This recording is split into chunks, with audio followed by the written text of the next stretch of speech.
മുഹമ്മദ് റിയാസിനെ കുറിച്ച് ആരോപണം ഉന്നയിക്കുന്നു. ആരാണ് മുഹമ്മദ് റിയാസ്? അൻവറിൻ്റെ വലിയ പാരമ്പര്യത്തെക്കുറിച്ചാണ് പറയുന്നത്. പാരമ്പര്യമെല്ലാം കയ്യിൽ വെച്ചാൽ മതി. 100 വർഷത്തെയും 150 വർഷത്തെയും കുടുംബത്തിൻ്റെ പാരമ്പര്യം പറഞ്ഞിട്ട് ഇവിടെ ജനാധിപത്യപരമായ നിലയിൽ മതനിരപേക്ഷ രാഷ്ട്രീയത്തിന് വേണ്ടി ഉറച്ച പ്രത്യയശാസ്ത്ര ദൃഢതയോടുകൂടി നിൽക്കുന്ന ആളെ അപമാനിക്കാൻ നോക്കുകയാണോ?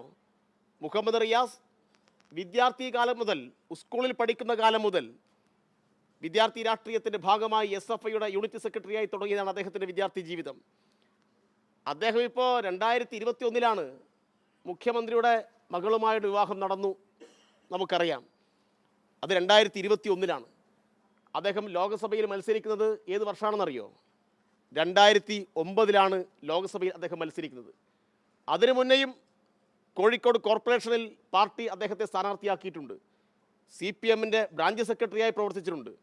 DYFIയുടെ യൂണിറ്റ് സെക്രട്ടറി, മേഖലാ സെക്രട്ടറി, DYFIയുടെ ബ്ലോക്ക് സെക്രട്ടറി, ജില്ലാ സെക്രട്ടറി എന്നീ പദവികൾ അലങ്കരിച്ചിട്ട് അഖിലേന്ത്യാ പ്രസിഡൻ്റായ ആൾ വേറെയുണ്ടോ? അപ്പം അത് എല്ലാ നിലയിലും പൊതുപ്രവർത്തന രംഗത്ത് വളരെ സജീവമായി നിൽക്കുന്ന ഒരാളെ ബോധപൂർവം അപമാനിക്കാൻ വേണ്ടി നോക്കുകയാണ്. ആരുടെ ഉപദേശപ്രകാരമാണ് ഇതിനെല്ലാം അൻവർ തുനിഞ്ഞത് എന്ന് നല്ലവണ്ണം ഓർത്തോളണം. ആരുടെ ഉപദേശപ്രകാരമായാലും ഇതെല്ലാം ആരെയാണ് സഹായിക്കുന്നത് എന്നും ഓർക്കണം. RSS ആണ് ഇത്തരം ആരോപണങ്ങൾ മുന്നോട്ട് വെക്കുന്നത്. RSSന് കേരളത്തിൽ ഒരു ലക്ഷ്യമുണ്ട്: കേരളത്തെ തകർക്കുക, കേരളത്തിൻ്റെ ഇടതുപക്ഷ രാഷ്ട്രീയത്തെ ഇല്ലാതാക്കുക എന്ന RSSൻ്റെ ലക്ഷ്യം. ആ ലക്ഷ്യം പൂർത്തീകരിക്കാൻ വേണ്ടിയിട്ടാണ്, ആ ലക്ഷ്യം കൂടുതൽ സുഗമമാക്കാൻ വേണ്ടിയിട്ടാണ് മറുനാടൻ മലയാളിയെപ്പോലെയുള്ള മഞ്ഞ പത്രങ്ങൾ ഇവിടെ CPMനെതിരായിട്ട്, മുഹമ്മദ് റിയാസ് ഉൾപ്പെടെയുള്ള നേതാക്കൾക്കെതിരായിട്ട് നിരന്തരമായ ആരോപണങ്ങൾ ഉന്നയിക്കുന്നത്. ഇപ്പം മറുനാടൻ മലയാളി ഉപയോഗിക്കുന്ന ഭാഷയിലാണ്, അതിനേക്കാൾ തരംതാണ ഭാഷയിലാണ് അൻവറിൻ്റെ ഇന്നലത്തെ ആരോപണം. അങ്ങേയറ്റം ലജ്ജാകരമാണ്. അൻവർ പോരാളിയല്ല, അൻവർ പ്രതിപക്ഷത്തിൻ്റെ വ്യാജ ആരോപണങ്ങളുടെ തേരാളിയായിട്ടാണ് കേരളത്തിൽ പ്രവർത്തിച്ചുകൊണ്ടിരിക്കുന്നത്. അതുകൊണ്ട് അൻവറിൻ്റെ കളി ഇടതുപക്ഷ രാഷ്ട്രീയത്തെ ചാരി നിന്നുകൊണ്ട് വേണ്ട. ഇപ്പം അൻവർ ഒരു പ്രതീതി ഉണ്ടാക്കിയിട്ടുണ്ട്. എന്താ പ്രതീതി?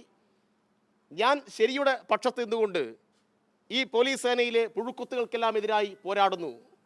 സ്വാഭാവികമാണ്. എന്താണ് പോലീസ് സംവിധാനം എന്ന് പറഞ്ഞാൽ? അത് ഭരണകൂടത്തിൻ്റെ മർദ്ദന സംവിധാനത്തിൻ്റെ ഭാഗമാണ്. അത് ആ നിലയിൽ വിശദീകരിച്ചാൽ ആ നിലയിൽ തന്നെ കാണേണ്ടി വരും. അപ്പോൾ സ്വാഭാവികമായിട്ടും ജനങ്ങൾക്കിടയിൽ നിന്ന് പല വിധത്തിൽ എതിർപ്പുകളൊക്കെ ഉണ്ടാവും.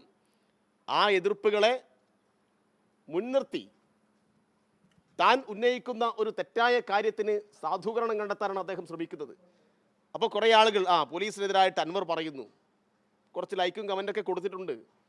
അതൊക്കെ കണ്ടിട്ട് ഇടതുപക്ഷത്തെ വെല്ലുവിളിക്കാൻ അൻവർ ആയിട്ടില്ല.